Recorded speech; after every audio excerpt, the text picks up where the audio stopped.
আজকে 12 অক্টোবর 2025 আমরা সিপিএমের রাজ্য দপ্তরে শুধুমাত্র এই শহীদ দিবস পালন করছি না, সারা রাজ্যে ত্রিপুরা রাজ্যের প্রত্যেকটি পার্টি অফিসের সামনে, প্রত্যেকটি অঞ্চলে মহকুমায় সদরে এই সমস্ত এই প্রোগ্রামটা অনুষ্ঠিত হচ্ছে।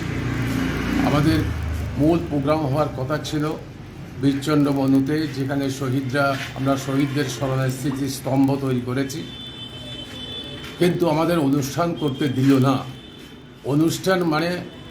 অনুষ্ঠান বলাও ঠিক হবে কিনা যায় না, শহীদের প্রতি শ্রদ্ধা জানাতে দিল না।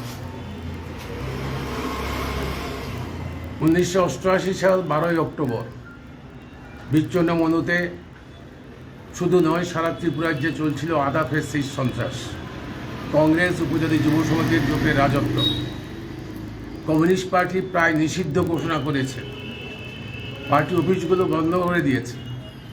এরকম একটি অবস্থার মধ্যে বিলোনিয়াতে, তৎকালীন সময়ের বিলোনিয়াতে, অবিভক্ত বিলোনিয়া, শান্তিবাজার সহ, আজকের শান্তিবাজার মহকুমা সহ, সেই বিলোনিয়াতে শুধুমাত্র বিলোনিয়া পার্টি অফিস, যাকে শতাধিকবার আক্রমণ করার পরও বন্ধ করতে পারেনি, সে অফিসটা ছাড়া সমস্ত অফিস বন্ধ ছিল। পার্টির তৎকালীন মহকুমা সম্পাদক মণ্ডলী ঠিক করেন বীরচন্দ্র বনুতে আমরা আমাদের অফিস খুলব এবং যথাযথভাবে সরকারের অনুমতি আমরা নেব, পুলিশের অনুমতি আমরা নেব। অনেকে জানেন না যে 12 অক্টোবর 1988 সাল আমাদের হাতে পুলিশের বৈধ অনুমতি ছিল। আমরা প্রকাশ্য রাজপথে সাবরুম আগরতলার যে জাতীয় সড়ক, সে জাতীয় সড়কের উপরেই আমাদের অফিস। প্রকাশ্য রাজপথে সূর্যের আলোতে, দিনের আলোতে আমরা বৈধ অনুমতি নিয়ে গিয়েছিলাম আমাদের পার্টি অফিস খুলতে, কমরেড ব্রজমোহন জমাতিয়ার নেতৃত্বে, এবং সেখানে আমাদেরকে খুন করা হয়। পুলিশের সামনে, হাজার মানুষের সামনে খুন করে। এই খুনের বর্বরতা ছিল নৃশংস বর্বরতা।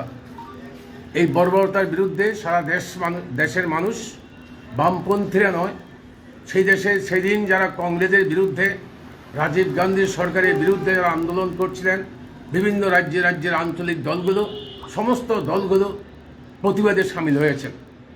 আমি মনে করে দিতে চাই, সেই সময় এখানকার বিজেপি নেতা এবং কর্মীদের, সেই সময় রাজ্যসভার সদস্য ছিলেন প্রয়াত অটল বিহারী বাজপেয়ী এবং লালকৃষ্ণ আবদানি।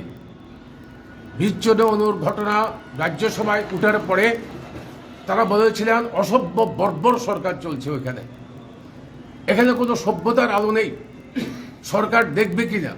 এই উক্তি ছিল আমার নয়, কোনো কমিউনিস্ট নেতার নয়, প্রয়াত অটল বিহারী বাজপেয়ী।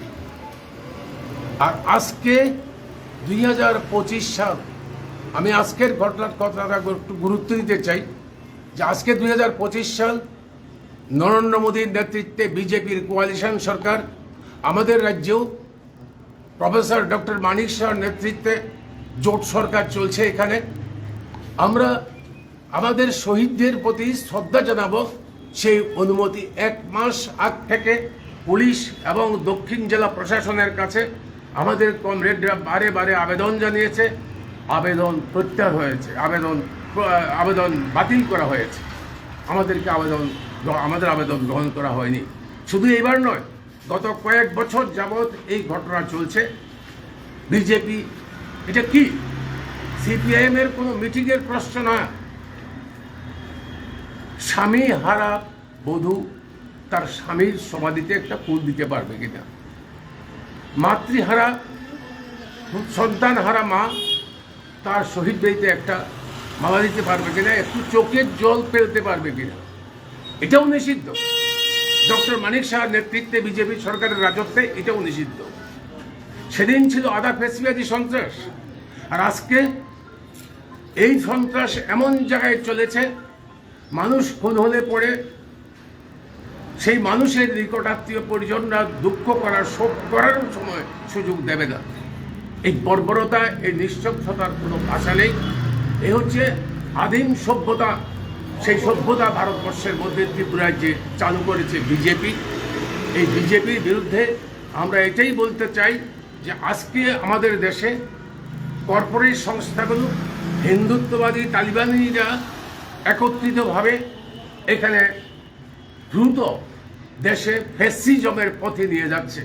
এটাই হচ্ছে ফ্যাসিস্টদের পদধ্বনি। যারা ফ্যাসিজম সম্পর্কে আপত্তি করেন, এটাই হচ্ছে তার পদক্ষেপ, যে পদক্ষেপের মধ্যে বিরোধী রাজনৈতিক দল কোনো কথা বলতে পারবে না, সংবাদ মাধ্যম খবর লিখতে পারবে না, এমনকি সন্তানহারা মা কাঁদতে পারবে না। এটাই হচ্ছে ফ্যাসিজম।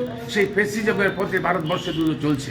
আমরা বিশ্বাস করি আমাদের দেশের এই ফ্যাসিজমের বিরুদ্ধে বহুজাতিক সংস্থার পরিচালিত হিন্দুত্ববাদী এই নীতির বিরুদ্ধে আমাদের দেশের মানুষ ঐক্যবদ্ধ হবে।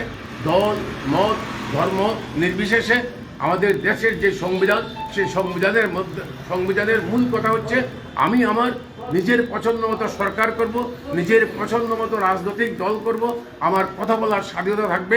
এই স্বাধীনতা কেড়ে দিচ্ছে, তার বিরুদ্ধে ঐক্যবদ্ধ হবেন। শহীদ দিবসে শহীদদের প্রতি আমি বিনম্র শ্রদ্ধা জানাচ্ছি।